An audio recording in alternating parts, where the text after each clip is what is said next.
जय गुरुदेव मित्रों, मैं ज्योतिष हितेंद्र रावल। माँ भगवती की कृपा से आप सब अच्छे होंगे। आज मैं आपके सामने एक नई साधना लेके आया हूँ। कोई भी साधक अगर ये साधना करता है तो वो अपने जीवन से दुख दारिद्र का नाश कर देता है। चाहे कितनी भी दरिद्रता उसके जीवन में क्यों नहीं हो, वो सारी दरिद्रता खत्म हो जाती है। और इस देवी की जो साधना है उसको कहते हैं लक्ष्मी यक्षिणी साधना। आप बोलोगे लक्ष्मी तो भगवान विष्णु की पत्नी है, वो यक्षिणी कैसे हुई? तो ये एक समय की बात है जब माता लक्ष्मी एक श्लोक में घूमने के रूप में गई थी। वहां कुछ दिनों तक रही और उसके बाद जब वो वापस आने लगी तब यक्षराज कुबेर ने उनको वहां रोक दिया और उन्होंने कहा कि हे देवी, आप ऐसे कैसे जा सकती हो? यहाँ से आप यहाँ आए हो तो यहाँ पे हम सब यक्ष और यक्षिणी आपका कोई ना कोई ऐसा स्वरूप हमें दे के जाइए जिससे हम आपको याद रख सके। तब देवी ने अपना एक स्वरूप वहां रखा जिसको कहते लक्ष्मी यक्षिणी, जो माता का अंश है। और तब से यह देवी का अंश के स्वरूप में वहां वो पूजी जाती है। और जो भी साधक इनकी साधना करता है वो साधक अपने जीवन से हर दुख दारिद्र का नाश कर देता है। जैसे हम जो साधनाएं करते हैं यक्षिणी की, वो रात्रि काल में करते हैं, लेकिन यह पहली देवी ऐसी है जिनकी साधना ब्रह्म मुहूर्त में की जाती है। ये देवी की पूजा और इनकी साधना जो है प्रातः काल ब्रह्म मुहूर्त में 4 बजे से इनकी पूजा की जाती है।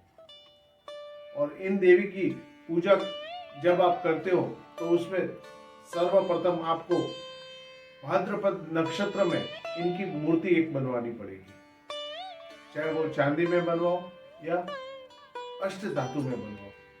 और उस नक्षत्र में बनी हुई मूर्ति उसको आप घर पे लाइए और जिस दिन आपको साधना करनी हो उस दिन आप अपने पूजा स्थान पे इनकी प्राण प्रतिष्ठा आपको करनी पड़ती है।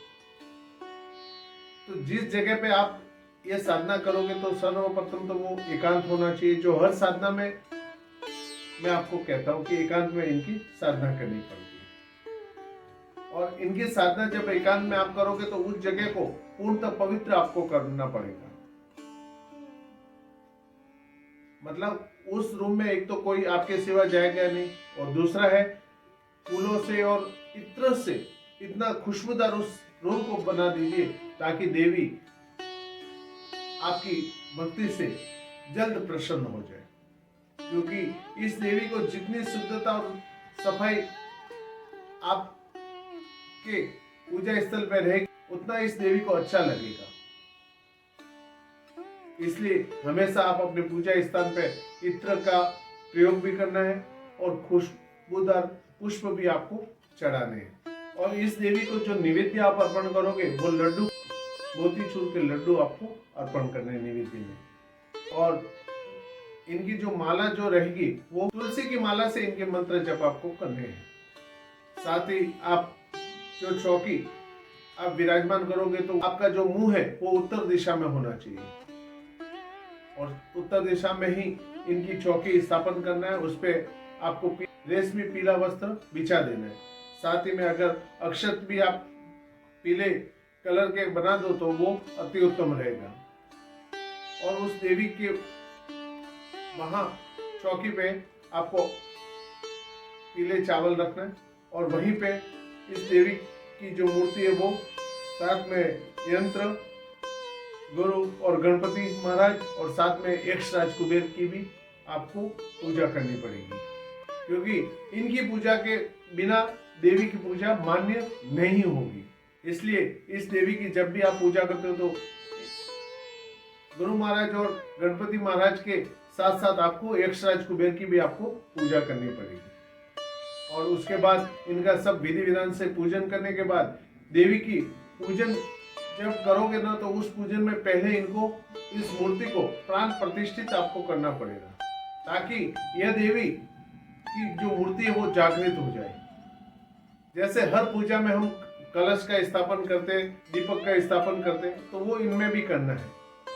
और सूर्योदय हो उससे पूर्व ही आपको 51 माला आपको करनी है। इस देवी की जो पूजा है वो आपको 1.25 महीने से लेके 1.5 महीने तक इनकी पूजा चलती है। जब देवी की आप पूजन करते हो तो इनको गंगा जल से स्नान कराना है। उसके बाद इनके ऊपर चंदन से टीका लगाना, केसर और गुलाब का इत्र, ये सब देवी को चढ़ाना है। उसके बाद इनको अपनी जगह पे स्थापन करके धूप दीप निवेद्य सब अर्पण करना है। और उसके बाद सर्वप्रथम आपने गुरु महाराज, फिर गणपति महाराज, यक्षराज, कुबेर और उसके बाद देवी की मंत्रों की आपको साधना शुरू करनी है। एक चीज और खास ध्यान रखना है कि इस देवी की जब हम पूजा करते हैं तो इसमें जरा सी भी त्रुटि नहीं चलेगी, क्योंकि इनकी जरा सी भी त्रुटि होने पे ये आपको दरिद्र बना के चली जाती है। क्योंकि यह देवी एक ऐसी देवी है जो खुश होने पे व्यक्ति को माला माल कर देती है और नाराज होने पे देवी उस साधक को दरिद्र बना के चली जाती है। इसलिए सर्वप्रथम आपको यह ध्यान रखना है कि जहां भी आप पूजा स्थल पे बैठे हो वहां आपके सिवा कोई भी दूसरा व्यक्ति अंदर नहीं आना चाहिए।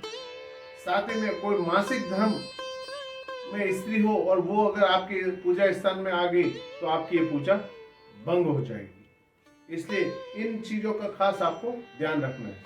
तो जब भी आप पूजा करते हो तो इन पूजा में ये सारे विधि विधान आपको याद रखना है और प्रतिदिन आपको 51 माला जो करनी है। इसमें ऐसा नहीं हो कि आप आज 2 माला ज्यादा कर दी और कल 2 माला कम कर दी, नहीं। प्रतिदिन जितने नियम से आपने संकल्प लिया हुआ है कि हाँ मैं प्रतिदिन 51 माला करूंगा, तो आपको 51 माला ही करनी है। और जब हम पूजा करते, पूजा करने के बाद ये जब प्रसन्न हो जाएगी ना, तो आपको कुबेर का खजाना खोल देती है आपके लिए। और अगर कोई साधक पहले अगर कोई साधना किया हुआ है या मंत्र जप किया हुआ है या इष्ट का उसने मंत्र जप किए हुए, तभी या प्रत्यक्ष रूप में उसको दर्शन देती है। और माँ, बहन या पत्नी तीनों में से किसी एक स्वरूप को धारण कर सकते हो। अन्यथा यह देवी स्वप्न में ही आपको दर्शन देती है। क्योंकि इस देवी की जो शक्ति और तेज है वो आप सहन नहीं कर पाओगे। इसके लिए देवी आपको स्वप्न में ही दर्शन देके आपको मालामाल कर देती है। रुद्रमलय तंत्र में भी कहा गया कि अगर आप तंत्र साधना किसी की भी आप करते हो तो विधि विधान से अगर करते हो तो वो प्रत्यक्ष रूप में आपको दर्शन अवश्य ही देती है। और अगर उसमें जरा सी भी चूक होने पे वो आपको कभी दर्शन नहीं देती। तो यह थी लक्ष्मी यक्षिणी की साधना। अब मैं इस देवी का जो मंत्र है वो है लक्ष्मी कांतम कमल नयनम सिंधुर शोभा वरम बालेंद्र तिलकम ललाटकम मुकुटम वाणी वरम वरदायकम। तो यह था देवी यक्षिणी लक्ष्मी का मंत्र, जो आपको प्रतिदिन 51 माला करनी है। और इस देवी के इस मंत्र के द्वारा आप इनकी साधना करके अपने जीवन का दुख दारिद्र समाप्त कर सकते हो और अपने जीवन को उज्जवल बना सकते हो। तो मैं अपनी बात को यहीं पूर्ण विराम देता हूँ। अगर आपको मेरा ये वीडियो अच्छा लगा हो तो लाइक सब्सक्राइब जरूर करें और औरों तक भी पहुंचाएं, ताकि इस देवी की साधना प्रत्येक व्यक्ति को प्राप्त हो सके और उसके जीवन के दुख दारिद्र को वो समाप्त कर सके। माँ भगवती आप सबका कल्याण करे। जय गुरुदेव।